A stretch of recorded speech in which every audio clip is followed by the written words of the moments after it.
if you're a guy and you're waking up exhausted, like before the day's even begun, like you get out of bed, you go through your morning routine, and even after that first 30, 60 minutes, you're still just exhausted. Like your eyes feel heavy. You're dragging your feet through the morning, and even coffee kind of picks you up that little bit. It gives you enough to kind of get back to normal to function.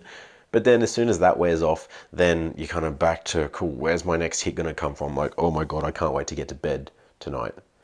Or then maybe you go and try and work out, and you're lifting the right weight, the weights that you have before. You're looking at your form, you're like, my form is freaking good. Why am I not getting this pump? Why am I not feeling this the way that I should? Because lifting this weight, my form is good, I should feel this amazing pump, but you're just not getting it. You're just feeling drained. Like you don't finish the workout feeling energized and full and like pumped for the rest of the day. You feel maybe more exhausted than when you started. And it probably frustrates you because you think you're getting enough sleep, like you're getting enough sleep to at least not feel this tired and this exhausted and drained. But there's two things that you probably haven't considered that's playing into this. Right? One is the quality of sleep. Right? Yes, you might be in bed for 8 hours, but if you're not already, or if you are tracking your sleep, then you probably know the quality of sleep. But if you're not tracking your sleep, then your quality of sleep is probably going to be trash. Like sure, you're in bed for 7, 8 hours, maybe even 6, depending on your lifestyle. But if we looked at the quality of your sleep, your REM and your deep sleep, the two factors that we need to be nice and high for us to feel rested and recovered when we wake up in the morning, are probably nearly not high enough. And that's why you're feeling the way that you do. And then on top of that, for guys, that results in lower levels of testosterone. Right? And testosterone, as we know, massively contributes to our energy levels, our motivation, our drive, our sex drive, our resilience mentally and physically.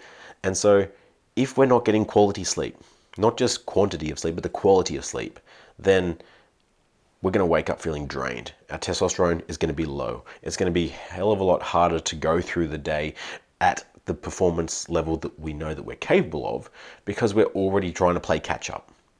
And so here's a few things that you can do to get that quality of sleep on top of having the quantity of sleep that you're already getting.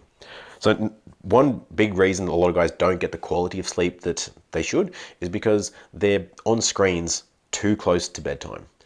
One of the reasons that this impacts our sleep quality is because whatever we're watching on that screen is stimulating. It's keeping our mind working, keeping us engaged and alert, like it's not time to go to bed yet.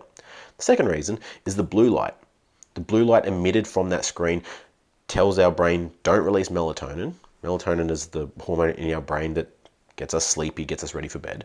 And so it halts that production, which means our body is not getting ready for bed. And so by the time you get into bed and the lights are out, it finally has that signal of, oh, that's what we're doing. It's time to go to bed. And then it'll start to release that melatonin and everything else. But that then delays how long it takes us to get into that deep state of sleep, which then pushes everything back. And so unless you're pushing back your wake up time, you're not going to get the amount of sleep cycles or the quantity of deep and REM sleep that are needed to produce testosterone and to actually feel rested and recovered when we wake up. So blocking or getting off those screens at least 60 to 90 minutes before sleep can play a huge role in your sleep quality. And number 2, not having a huge meal right before bed. Ideally, I know it's all ideal versus reality is always slightly different, but ideally we want to have our last meal at least 2 hours before bed. That gives our body enough time to digest it while we're upright, we're moving around, so that by the time we get to bed and lay down, that our body isn't still trying to digest. Because when our body is still digesting food, it keeps our heart rate elevated because it's still working, still churning through all that food.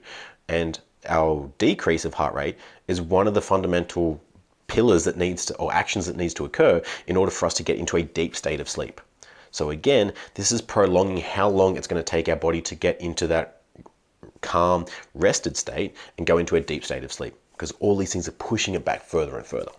And so ideally what we want to happen is when we get into bed, our brain already has all the mental cues of the dimming the lights, there's no blue light, we're unwinding, there's no stimulation, and we're getting into bed is the final cue for, yep, it's time to sleep. So then literally within 7 to 10 minutes, we fall asleep.